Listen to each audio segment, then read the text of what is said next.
And it's me, Jenifer from Mountain Mowbray. I've just come in from outside in the garden where I was like really thinking about the conversation I had with Elona Woods that we had on Tuesday, which she's going to be uploading the video to her channel. And it's the second time I've been interviewed, and it was an honor. And then had that crisis of like, oh my gosh, who am I to be able to speak to someone like Elona? Because in my eyes, she's got so much wisdom. And, I prefer to be on the other side where I'm asking questions and I think, oh, what have I got to say that's worthy of listening to? But anyway, I was in the garden and I was pondering about it. And I'd mowed the lawn, which I was quite happy about, and because it started first go. And I was tidying up the pots as well. And one of the pots had grown mint in last year, and the leaves had gone brown and it was all scraggly and it was all overgrown. I thought, my God, it's dead. Obviously not dead because it was green. And then as I cut it, I realized or saw all these tiny little buds of new mint growing. And I felt quite emotional, to be honest with you, because I don't know why I felt emotional, but I felt emotional.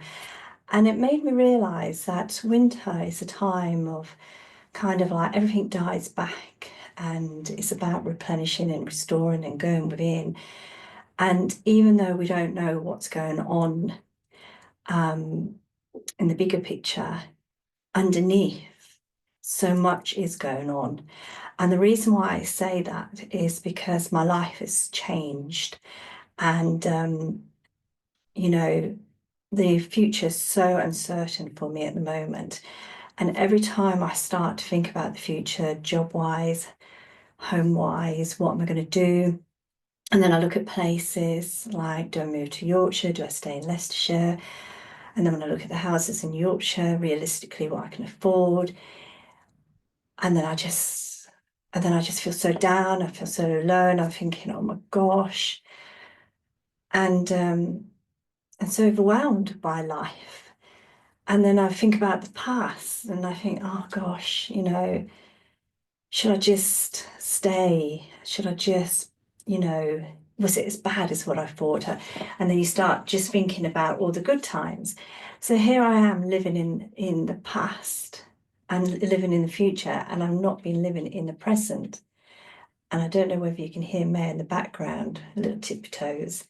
And I just thought, I'm in my art room where I'm creating the artwork for Elsie's fairy tale. So I thought, just put it out there. That's why this room looks the way it does. So looking at this mint and looking at the growth of it, I then I had that moment where I thought I had to change my hairdresser because of personal circumstances due to money. I couldn't afford to go to the one I had been going to, and that's the only reason why I changed.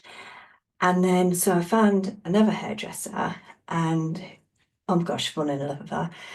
And she decided that she's going to cut my hair short. So in videos previous, you would have seen my hair wild, long, and wild. And now, I don't know if you can see it, it is short. Can you see it? She's cut it away completely. Like I went in and she goes and she's cut it the way she wanted to cut it. And I love it. I absolutely love it. And I thought, is cutting my hair, though I never intended to, wasn't my choice to change hairdressers, but circumstances outside of my control created that change in my life. As cutting my hair cut away all the old and the past. And just like the mint is what's going to be revealed, the newness and the new beginning and the new start. Does that make sense? What do you think? Am I barking up the wrong tree? Or am I on to the right tree? And I think spending time outside today and just got one of those comfy chairs where I just sat and the sun was on me, and then I was looking at the birds and they were collecting the twigs. And March the 20th represents the new year. and it's all about new beginnings. So are these things that's happening that I have no control over part of the bigger picture that's helping me, and not just me, everyone, for the new beginnings and the new growth and the new opportunities that a new year brings? I like to think so. And then I was also like kind of reflecting on my life, because the podcast I did with Elona was, Elona, I keep saying Elona and it's Elona, was about my journey with the new age. And then when I look at my life now, it has changed so much. And I have these people, granted, they are different parts of the world, but they have taught me and opened my heart and my eyes. And though I was walking away from the new age, I had no idea exactly what was out there. Ancestral wisdom, how herbs can heal, astrology. And, on that new age journey, that path, where you kind of like start to question everything, you go down these rabbit holes. So the rabbit holes I just jumped down into was, is the earth flat? Is the moon real? Is this a prison planet? Where was Tartaria as well? The crystal cities, who built those buildings? And you come out of those rabbit holes and you think, phew, that was a deep dive. Does it resonate with me? Does it sit with me? Do I believe in that? And what I realized and what I found from experience is, when I actually kind of like start to just, not wanting to know if it's true or not, when I step back and I think, oh, I just don't know the answers. I don't know. All I can do is create my fairies. And once I sit down and get over my writer's block, I will create Elsie's little fairy tale. That's brought me the greatest happiness. It's the people like Elona and Fiona and Tina and Celine and Thomas that I've spoken to that have brought me the biggest joy and a happiness and contentment. And the contentment is the ancestral wisdom and the ancestral acknowledgement, and sitting in with my candle and my offering, the energy around me shifts, the energy changes, and it brings me centered and grounded. So I think the important lesson for me today from being in the garden is, stop trying to figure out the future, stop living in the past, and be present in this moment. And it's hard. It's so hard when I sometimes feel so overwhelmed, and it's far easier for me not to embrace the changes in my life and just huddle back and rush back into that past that felt secure but wasn't doing me any good. So maybe I'll look back on this video and watch it just to remind myself. But then going out in nature, and when I say nature, going out in the garden and my flower pots. Honestly, when I saw these little mint, I'll put a picture up on here, I felt so much love, which sounds really weird saying that, but so much love for this new growth. That plant had survived winter, and the one from last year had done its bit, but it's making way for the new to come in.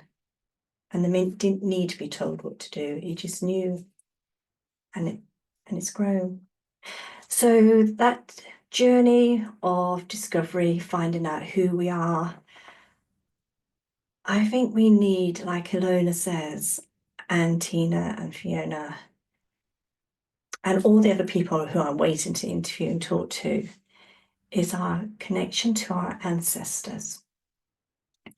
Holds the key to our destiny. And living a fulfilled life, and a life with meaning and content, is acknowledging our ancestors. And from Elona's Substack, she writes about how, you know, when we honor them, they look after us. And, you know, last night I went out with a works do, and they were all talking about what they're watching TV, and my daughter said, "Mum, you should have just drove and then you could have left." And I thought, sometimes I don't feel like I belong in this world. Well, I do in this world. But when they talk about TV programs, and do you watch this, do you watch that, and these celebrities, got a bit bored. Not bored, lonely. I thought, do I fit in? Where do I fit in? And maybe I don't have to fit in. Maybe that's the whole point of sitting down today. Maybe just do my thing is what's really important. And I do have some amazing friends, and my work colleagues are amazing, beautiful people. They are absolutely phenomenal. But we don't always have to have the same interests, do we? We can just be us.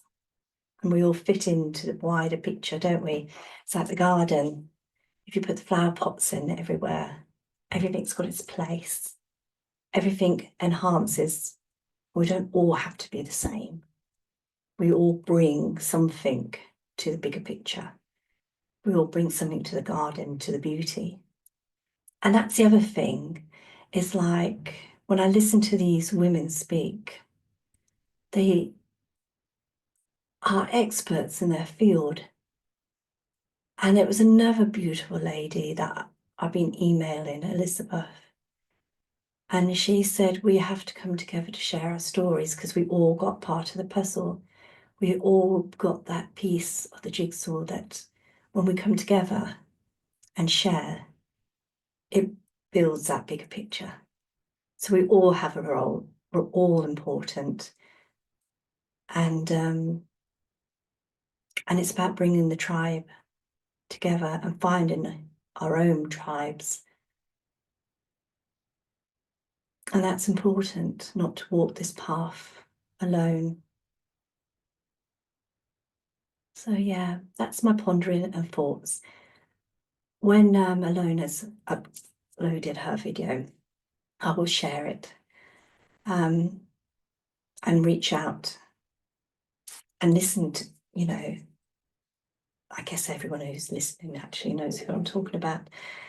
But anyone new, look back on the interviews with these phenomenal ladies. If you want a homeopathic consultation, highly recommend Elona. If you want a rune reading, you know, I highly recommend, you know, Tina. Astrology reading, highly recommend Fiona. And I'm going to highly recommend Elizabeth for a herbal consultation when I pass. What can I offer to the table? Can I offer just my fairy cards? My fairy cards. My fairy drawings. And maybe my Substack musing. And one day I will return. Maybe I am meant to return to doing fairy cards, but I don't know if I've got anything to give at the moment, because I've got to restore and replenish. But maybe with the cutting off my hair, that part of me's gone, and the newness now can step forward and unfold in my life. And whatever's going to be, it's going to be. Anyway, thanks for listening. I really appreciate you being here. Until next time, lots of love from Mountain Mowbray in the county of Leicestershire in my art room. Ta-ra for now.